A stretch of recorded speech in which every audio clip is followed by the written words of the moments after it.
Պարոն Հակոբյան, ինչ եղավ, միջնորդությունը քննարկվեց, ինչ պարզվեց, ինչ օպերատիվ տվյալների էր հղում տալիս դատախազը։ Դռնփակ դատական նիստով ա եղել, շատ մանրամասներ չեմ կարող պարզաբանել, բացահայտել, մեղադրանքի կողմի միջնորդությունը մերժվեց։ Մերժվեց։ Այո։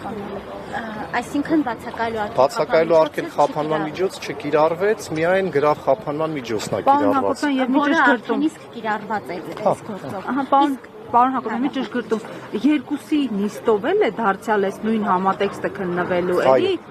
հասկանալի։ Եվ առհասարակ, ինչ օպերատիվ տվյալներ էին ստացվել, տենց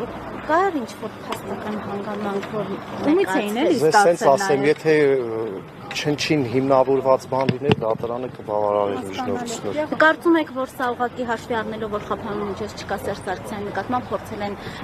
հիմք ստեղծել, որպեսզի նորից կիրառվի այդ բացակայելու Ինչ որ փորձել են, ամեն դեպքում չհաջողվեց։ Կարծում եք մյուս գործով էլ չի հաջողվի։ Չեմ կարող ասել։